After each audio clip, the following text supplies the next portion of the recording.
प्रश्न, अंतर्राष्ट्रीय संबंधों में नारीवादी परिप्रेक्ष्य का परीक्षण कीजिए। अथवा, पुरुष प्रधान अंतर्राष्ट्रीय व्यवस्था को समझने के लिए अंतर्राष्ट्रीय संबंधों का नारीवादी सिद्धांत एक वैकल्पिक परिप्रेक्ष्य प्रस्तुत करता है। टिप्पणी कीजिए। अथवा, अंतर्राष्ट्रीय संबंधों के अध्ययन में जेएन टिकना द्वारा प्रतिपादित नारीवादी दृष्टिकोण पर एक निबंध लिखिए। उत्तर, परिचय। नारीवादी अंतर्राष्ट्रीय संबंध सिद्धांत में यह शामिल है कि अंतर्राष्ट्रीय राजनीति पुरुषों और महिलाओं दोनों को कैसे प्रभावित करती है। नारीवाद की यह धारणा है कि समाज पुरुष दृष्टिकोण को प्राथमिकता देता है और इन पितृसत्तात्मक समाजों में महिलाओं के साथ भेदभाव और अन्याय होता है। इसका लक्ष्य महिलाओं के लिए पुरुषों के समान शैक्षिकी, वृत्तिक और पारस्परिक अवसर और परिणाम स्थापित करना शामिल है जो पुरुषों के समान हो। अंतर्राष्ट्रीय संबंधों में नारीवाद परिप्रेक्ष्य का परीक्षण।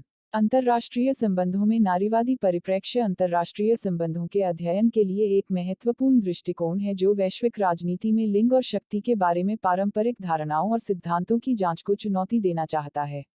नारीवादी विद्वानों का तर्क है कि अंतर्राष्ट्रीय संबंधों के अनुशासन पर मर्दाना दृष्टिकोण का प्रभुत्व रहा है और इसने वैश्विक राजनीति की एक संकीर्ण समझ को जन्म दिया है जो उन तरीकों की उपेक्षा करता है जो लिंग आकार और अंतर्राष्ट्रीय संबंधों को प्रभावित करता है।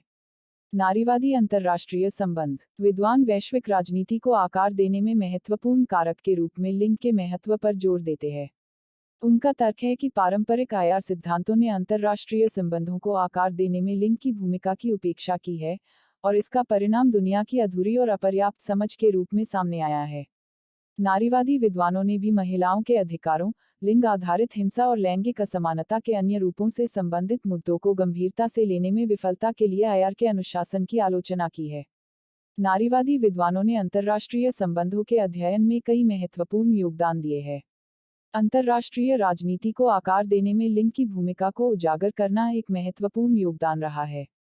इसने संघर्ष, सुरक्षा, विकास और मानव अधिकारों सहित मुद्दों की एक विस्तृत श्रृंखला को कैसे प्रभावित किया है, इस बारे में अधिक समझ पैदा हुई है। नारीवादी विद्वानों ने नए सैद्धांतिक ढांचे भी विकसित किए हैं जो आईआर के अध्ययन में लिंग को शामिल करते हैं, जैसे कि नारीवादी सुरक्षा अध्ययन, नारीवादी राजनीतिक अर्थव्यवस्था और नारीवादी उत्तर उपनिवेशवाद। नारीवादी आईआर का एक अन्य महत्वपूर्ण योगदान पारंपरिक धारणा को चुनौती देना रहा है कि राज्य अंतर्राष्ट्रीय संबंधों में प्राथमिक अभिनेता है। नारीवादी विद्वानों का तर्क है कि राज्य एक तटस्थ अभिनेता नहीं है, बल्कि इसके बजाय लैंगिक मानदंडों और प्रथाओं द्वारा आकार दिया गया है। वे यह भी बताते हैं कि अंतर्राष्ट्रीय संगठन, गैर सरकारी संगठन और सामाजिक आंदोलन अंतर्राष्ट्रीय संबंधों में महत्वपूर्ण कारक है, और यह कि ये अभिनेता अक्सर अपनी संरचना और प्रथाओं में लैंगिक होते हैं। नारीवादी आईआर की पारंपरिक धारणाओं और सिद्धांतों को चुनौती देना चाहता है और वैश्विक राजनीति के अध्ययन में लिंग को गंभीरता से लेने वाले नए दृष्टिकोण विकसित करना चाहता है। जिन तरीकों से जेंडर आकार लेता है और अंतर्राष्ट्रीय संबंधों को प्रभावित करता है, उन तरीकों को उजागर करके नारीवादी विद्वानों ने वैश्विक राजनीति की हमारी समझ और जेंडर समावेशी नीतियों और प्रथाओं की आवश्यकता में महत्वपूर्ण योगदान दिया है। पुरुष प्रधान अंतर्राष्ट्रीय व्यवस्था को समझने के लिए अंतर्राष्ट्रीय संबंधों का नारीवादी सिद्धांत। अंतर्राष्ट्रीय संबंधों का नारीवादी सिद्धांत पारंपरिक धारणा को चुनौती देकर पुरुष प्रधान अंतर्राष्ट्रीय व्यवस्था को समझने के लिए एक वैकल्पिक परिप्रेक्ष्य प्रदान करता है कि अंतर्राष्ट्रीय प्रणाली एक लिंग तटस्थ स्थान है।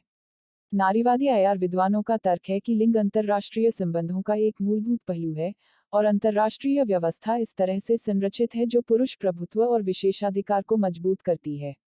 नारीवादी आईआर विद्वानों ने पारंपरिक आईआर सिद्धांतों की आलोचना की है जो वैश्विक राजनीति को आकार देने में लिंग की भूमिका की उपेक्षा करने के लिए राज्य, शक्ति और सुरक्षा की भूमिका पर ध्यान केंद्रित करते हैं। उनका तर्क है कि पारंपरिक सिद्धांत महिलाओं के अनुभवों और दृष्टिकोणों की उपेक्षा करते हैं और इससे अंतर्राष्ट्रीय संबंधों की संकीर्ण समझ पैदा हुई है। नारीवादी आईआर उन तरीकों पर ध्यान केंद्रित करके अंतर्राष्ट्रीय संबंधों को समझने का एक नया तरीका प्रदान करता है जिसमें यह लिंग आकार और वैश्विक राजनीति को प्रभावित करता है। यह उन तरीकों की जांच करता है जिसमें अंतर्राष्ट्रीय राजनीति के व्यक्तिगत, संस्थागत और संरचनात्मक स्तरों पर लैंगिक शक्ति संबंधों का निर्माण और रखरखाव किया जाता है।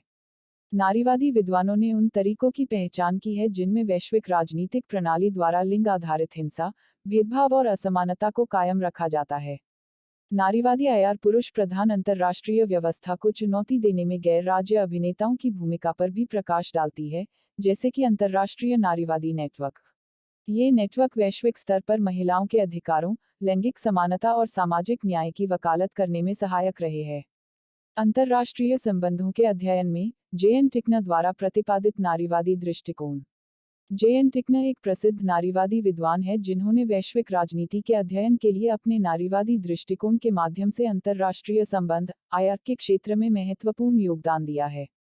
अंतर्राष्ट्रीय संबंध के लिए टिकनर का नारीवादी दृष्टिकोण इस विश्वास पर आधारित है कि लिंग वैश्विक राजनीति का एक मूलभूत पहलू है। उनका तर्क है कि पारंपरिक आईआर सिद्धांतों ने वैश्विक राजनीति को आकार देने में लिंग की भूमिका की उपेक्षा की है, और इससे दुनिया की अधूरी समझ पैदा हुई है। टिकनर के अनुसार, जेंडर एक सामाजिक निर्माण है जो उन तरीकों को आकार देता है जिसमें व्यक्ति और समाज एक दूसरे के साथ परस्पर क्रिया करते हैं, और यह जेंडर के माध्यम से ही शक्ति संबंधों का निर्माण और रखरखाव करता है। अंतर्राष्ट्रीय संबंध के अध्ययन में टिकनर के प्रमुख योगदानों में से एक उनका नारीवादी सुरक्षा अध्ययनों का विकास रहा है। यह दृष्टिकोण सुरक्षा की पारंपरिक समझ को चुनौती देना चाहता है, जिसे अक्सर सैन्यवादी शब्दों में परिभाषित किया जाता है, और इसके बजाय उन तरीकों पर ध्यान केंद्रित करता है जिनसे लिंग सुरक्षा की हमारी समझ को आकार देता है। टिकनर का तर्क है कि सुरक्षा केवल राज्यों को बाहरी खतरों से बचाने के बारे में नहीं है, बल्कि व्यक्तियों और समुदायों की सुरक्षा और भलाई सुनिश्चित करने के बारे में भी है। टिकनर का नारीवादी दृष्टिकोण भी वैश्विक राजनीति को आकार देने में गैर राज्य अभिनेताओं के महत्व पर प्रकाश डालता है। उनका तर्क है कि पारंपरिक नारीवादी नेटवर्क, गैर सरकारी संगठनों और सामाजिक आंदोलनों जैसे अन्य अभिनेताओं की भूमिका की उपेक्षा करते हुए, पारंपरिक आईआर सिद्धांतों ने राज्य की भूमिका पर बहुत अधिक ध्यान केंद्रित किया है। इन अभिनेताओं को अक्सर उनकी रचना और प्रथाओं में लिंगबद्ध किया जाता है, और वे वैश्विक स्तर पर महिलाओं के अधिकारों, लैंगिक समानता और सामाजिक न्याय की वकालत करने में महत्वपूर्ण भूमिका निभाते हैं। टिकनर के नारीवादी दृष्टिकोण का एक अन्य महत्वपूर्ण योगदान संप्रभुता की अवधारणा की उनकी आलोचना है। उनका तर्क है कि संप्रभुता एक लैंगिक अवधारणा है जो घरेलू और अंतर्राष्ट्रीय के बीच एक बाइनरी की धारणा पर आधारित है।